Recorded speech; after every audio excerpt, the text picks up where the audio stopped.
प्रणाम आचार्य जी। ये एक डाउन टू अर्थ पत्रिका है जिसमें एक किताब प्रकाशित किया गया था, उसके बारे में बताना चाहेंगे। बहुत अच्छी पत्रिका है, ये सबको पढ़नी चाहिए। इस किताब का नाम है ओरांग उटान, अनाथ, बेघर और सेक्स गुलाम। इसके राइटर हैं कबीर संजय। इन्होंने ओरांग उटान एक प्राइमेट है जो हमारे करीबी मतलब वो रिश्तेदार कहे जाते हैं। तो ये मतलब इंडोनेशिया, मलेशिया, सुमात्रा और ब्रुनेई में पाए जाते हैं।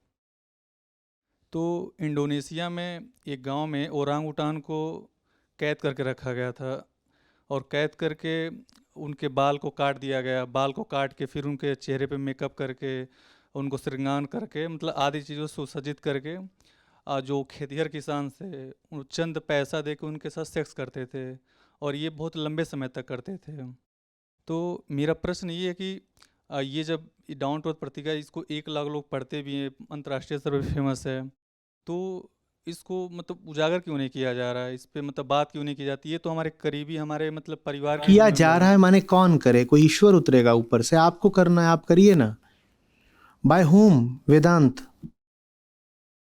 कौन आए? हम कहीं ना कहीं ऐसा मान के बैठे हैं कि हमसे बाहर कोई डैडी बैठा है जिसकी जिम्मेदारी है हमारी देखभाल करने की। वही पुराना द्वैतवाद।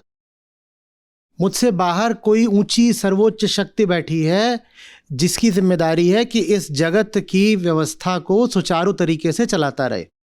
तो जब हम जगत में कोई अत्याचार होते देखते हैं तो बोलते हैं पर भगवान की सृष्टि में इतना अन्याय क्यों? भगवान कुछ करता क्यों नहीं? कोई कुछ नहीं करेगा। कितनी बार बताया था कि कोई नहीं। तो अगर कहीं कुछ गलत हो रहा है तो इसलिए हो रहा है क्योंकि आप होने दे रहे हो।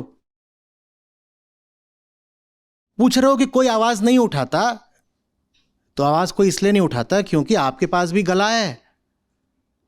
जैसे आपके पास है गला, आपने नहीं उठाई, वैसे उसके पास भी गला है, उसने भी नहीं उठाई। सबके अपने अपने स्वार्थ हैं। कोई बाहर से थोड़ी आएगा जमीन को स्वर्ग बनाने के लिए।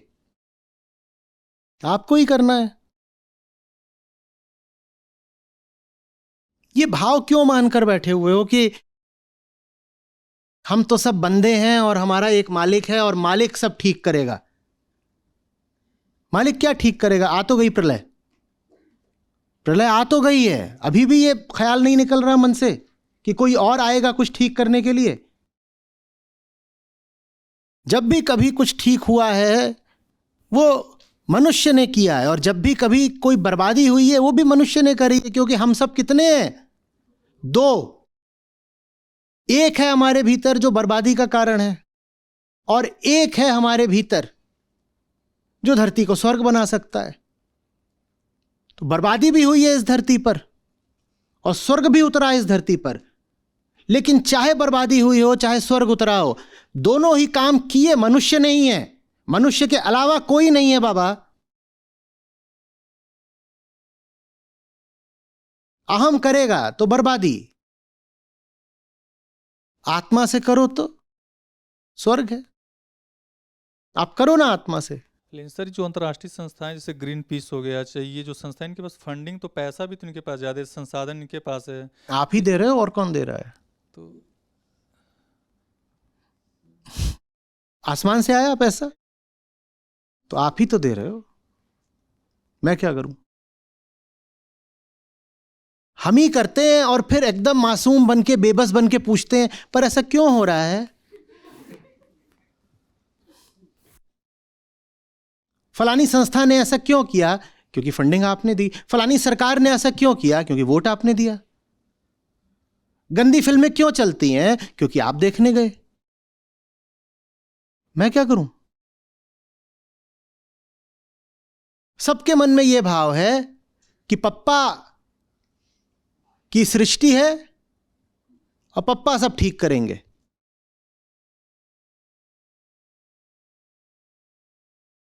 आप ही पप्पा हो।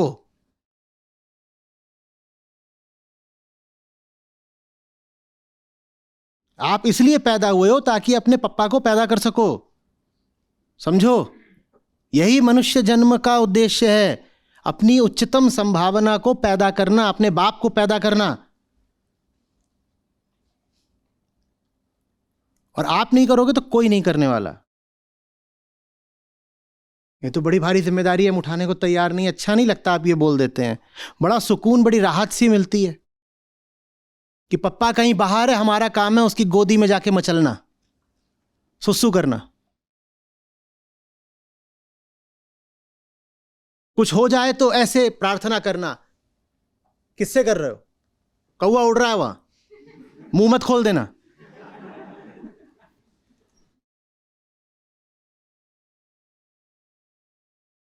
क्या सिखाता है वेदांत आपको? शक्ति सारी कहां है? यहां है। और यहां नहीं है तो कहीं नहीं है। कुछ बदलेगा तो कौन बदलेगा? आप बदलोगे। आप नहीं बदलोगे तो कोई नहीं बदलेगा।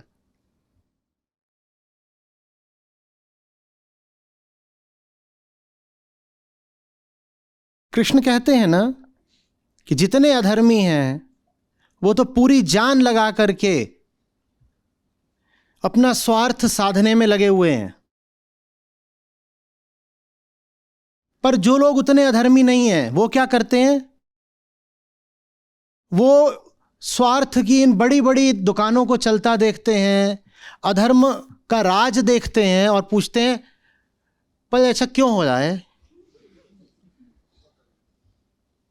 पापा ने ऐसा क्यों होने दिया? But pops, how can you do this?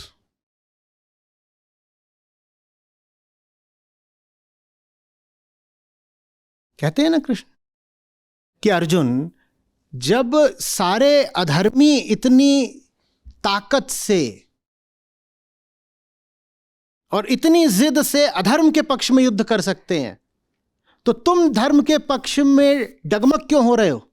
अधर्मी के पास इतनी जिद है, इतना संकल्प है, इतनी दृढ़ता, और जो धर्म के पक्ष में वो कैसे? नहीं पता नहीं, मैं लड़ाई करना गंदी बात है ना, नहीं कोई बुरा मान जाएगा अगर मैंने एक पोस्ट भी कर दी तो फेसबुक पे।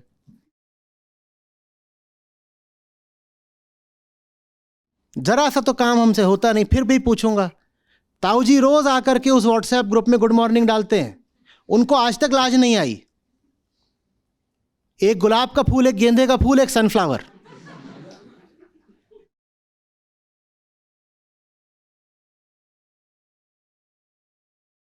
आपसे गीता का एक श्लोक डालते हुए बिल्कुल ऐसा लगता है कि अरे रे रे पाप कर दिया आज, ये कैसे डाल दें। फिर आप पूछते हो कि दुनिया में अधर्म क्यों इतना हावी है? क्योंकि वो मेहनत करते हैं। फिर गीता पर वापस आओ, क्या बोलते हैं कि मेहनत करने से कर्मजा सिद्धि तो शीघ्र ही प्राप्त हो जाती है पार्थ। इस जग में तो वही जीतेगा जो मेहनत करेगा। अधर्म भी अगर मेहनत करेगा तो अधर्म जीतेगा। जो धार्मिक हैं वो बस ऐसे ही हैं, नहीं पल तो पापा आएंगे ना, कि जैसे सब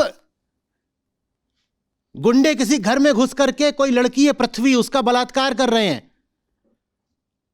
और जितने जवान लोग हैं वो बाहर खड़े होकर कह रहे पर पुलिस आएगी ना, मिलिट्री भी आएगी, यूएन भी आएगा, इंटरपोल भी आएगा। कोई नहीं आएगा। तुम भी जवान हो, तुम्हें बाहर खड़े होकर दूसरों को क्यों बुला रहे हो? खुद जाके क्यों नहीं भिड़ते? लिख लिख के भेजोगे, पर आचार्य जी आप हो ना, आप करके दिखाओगे। आपको सीख देने के लिए बेहतर ये होगा मैं मरी जाऊं, फिर कम से कम आपकी आस तो टूटेगी कि कोई और करके दिखा सकता है। मैं भी अगर ये आस बन गया कि ये करके दिखाएंगे तो ये भी माया है, मैं क्यों करके दिखाऊं? आपकी जिंदगी, आपकी पृथ्वी है, आपका ओरांगुटान है, आप करके दिखाओ ना कुछ, मैं क्यों करूं? कुछ नहीं करना है। अधिक से अधिक यह है कि जो कर रहा हो उसके लिए थोड़ी सी ताली बजा दी, फूल पत्ती।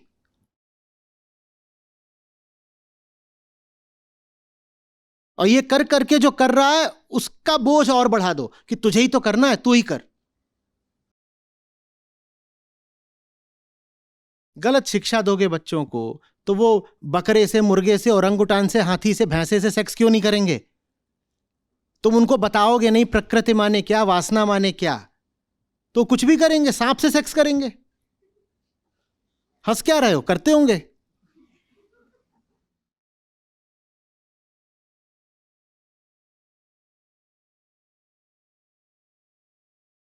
और सेक्स को ही लेके इतने क्यों परेशान हो?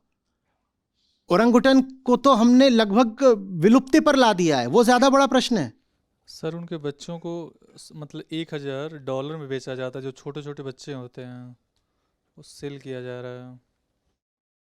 और उनकी जनसंख्या इसलिए कम हो रही है क्योंकि वहाँ पे जो पाम ऑयल की जो खेती की जाती है, वो पाम ऑयल की खेती मैंने करने के दो लिए गधे देखे, उनकी टांगे आपस में बांध दी थी ताकि वो भाग ना पाए। गधे भी नहीं हो, हाँ वो गधे ही थे, कच्चर थे, गधे थे। उससे मुझे रिपोर्ट याद आई, भारत में गधों की आबादी 1/3 नहीं बची है। सारे गधे मार दिए। क्यों? क्योंकि चीनियों का अंधविश्वास है कि गधों के अंडकोशों को मसल कर खाने से पुरुष का पौरुष बढ़ता है। तो भारत के सारे गधे मारते हैं, उनके अंडकोश लेके मसलते हैं और चीनियों को खिलाते हैं। ये एक्सपोर्ट हो रहा है, इससे आपके देश की तरक्की हो रही है, विदेशी मुद्रा आ रही है।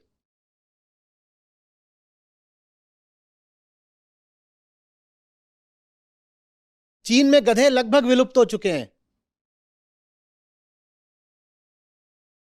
शिक्षा नहीं, अंधविश्वास के विरुद्ध कोई प्रशिक्षण नहीं, कोई माहौल नहीं, तो ये सब तो होगा ना।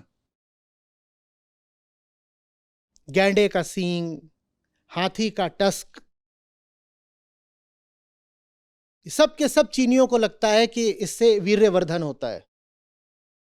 जब आप किसी इंसान को समझाओगे ही नहीं कि जीवन का लक्ष्य वीर्य नहीं होता, तो यही सब करेगा। ज्यादा अब इसलिए हो रहा है क्योंकि चीनियों के पास पैसा आ गया है, तो वो इंपोर्टेड गधों के भी अंडकोश खा सकते हैं। पहले अपने ही मारते थे, अब वो इंपोर्ट भी कर सकते हैं क्योंकि पैसा आ गया है। जो भी फैसला इंसान लेता है, कहां से लेता है? एकदम फंडामेंटल्स, कहां से लेता है? यहां से। इसकी शुद्धि अगर नहीं होगी तो इंसान अपनी सारी टेक्नोलॉजिकल और इकोनॉमिक ताकत का उपयोग क्या करने के लिए करेगा?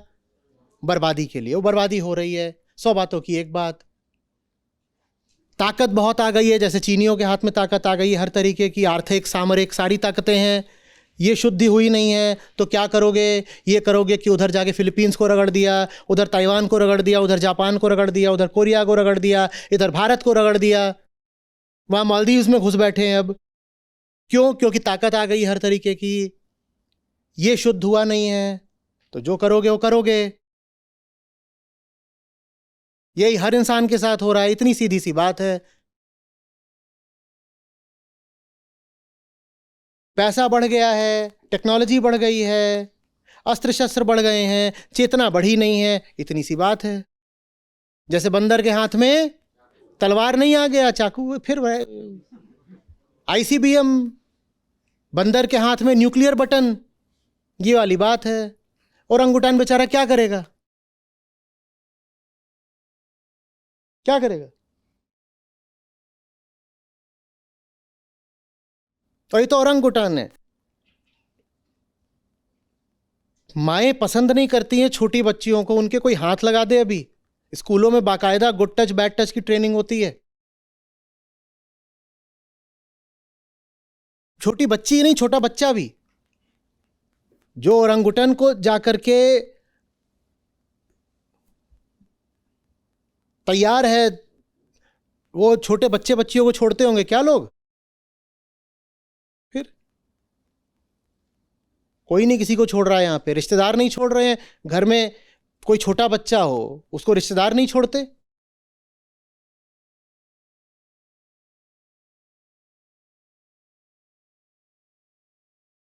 ताकत है, चेतना नहीं है, तो सिर्फ इस्तेमाल बर्बादी के लिए होगा। कोई नहीं रोकने आने वाला, आपको ही रोकना पड़ेगा और यही साफ करना पड़ेगा। ये जो हम यहां कर रहे हैं ये उसी सफाई का अभियान है। हम जो कर रहे हैं वो सिर्फ मौखिक कार्रवाई नहीं है, हम जो कर रहे हैं उससे जानवर बच रहे हैं, बच्चे बच रहे हैं, मनुष्य बच रहे हैं, सब प्राणी बच रहे हैं। पर कितने बच रहे हैं ये बात अभी बहुत गौरव की नहीं है। जिस स्तर का संकट है उस स्तर का भी हम जवाब नहीं दे पा रहे हैं, नहीं है हमारे पास इतने संसाधन। तो सर इसके लिए जैसे गलत हाथों में जब ताकत चली गई है तो जितने आप लोग सुनते हैं तो संसाधन आपको देना चाहिए तब सबको मिलके, और एक बड़ी संख्या में जैसे अमाउंट डोनेट करना चाहिए सबको दे मिलके। दीजिए। तो सर मैं तो अपना फर्ज अब निभाऊंगा, मैं निभाता हूँ। जैसे मैं आऊँ ना हूँ, लेकिन मैं 1000 या 500 मैं पर मंथ में पे करता हूँ। एक मिनिमम अभी एक अमाउंट है, मैं जान रहा हूँ, लेकिन मैं प्रयास करता हूँ कि इसको मैं और आगे बढ़ाऊंगा। प्रतिदिन 1,00,000 रुपया, कम से कम 1,00,000 सिर्फ एजुकेशनल वीडियोस पर खर्च होता है। उससे कुछ ऐसा नहीं है कि सब्सक्राइबर आते हैं या कुछ भी और होता है। वो प्रतिदिन 1,00,000 रुपया सिर्फ इसलिए खर्च किया जाता है कि जो ढंग के वीडियो हैं जो कोई देखेगा ही नहीं अपने आप, उनको विज्ञापन के तौर पे दिखा दो। लंबे लंबे आधे आधे 1-1 घंटे के 1.5-1.5 घंटे के वीडियो, और ये कुल प्रचार का 10 से 20% है मात्र, ये जो 1,00,000 रुपया है। मैं प्रतिदिन की बात कर रहा हूं, प्रतिमाह की नहीं।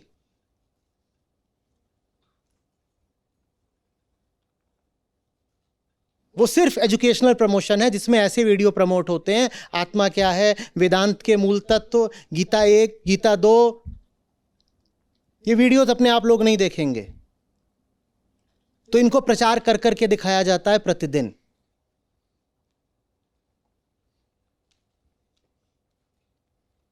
संस्था का प्रति माह का ही सिर्फ लोगों को शिक्षित करने का बजट कई करोड़ में है। और आप संसाधन की बात कर रहे हैं तो एक तथ्य सुन लीजिए, जितने लोग हमारे साथ गीता समागम आदि श्रृंखलाओं में पहले से जुड़े हुए हैं, जैसे जैसे उनको फायदा होना बढ़ा है वैसे वैसे उनकी ओर से अनुदान घटा है। जो व्यक्ति पिछले साल तक 2,000-4,000 प्रति माह देता होगा, वो कहता है कि अब मैं हर महीने देता ही हूं, तो हर माह कम करते करते वो आधे पे तिहाई पे आ गया है। बढ़ाने वाले तो 5% नहीं होंगे, हर आदमी इसमें लगा हुआ है कि थोड़ा और कम कर दें, थोड़ा और कम कर दें। तो जैसे जैसे आपको जो लाभ हो रहा है बढ़ता जा रहा है, वैसे वैसे आप अनुदान राशि कम करते जा रहे हैं। हर आदमी कम कर रहा है। मेरे सामने तो आंकड़े रहते ही हैं ना, मैं औसत आंकड़े देख ही रहा हूं। और फिर आप चाहते हो कि पृथ्वी पर स्वर्ग उतरे। औसत आय भी बढ़ रही है, ऐसा तो नहीं है कि आप लोग पीछे जा रहे हो। संस्था को आपको देना नहीं है तो आप कहां खर्च कर रहे हो आप जानो और आपका राम जाने। कहीं तो खर्च कर ही रहे होगे, कहां खर्च कर रहे हो आपका ईमान जाने।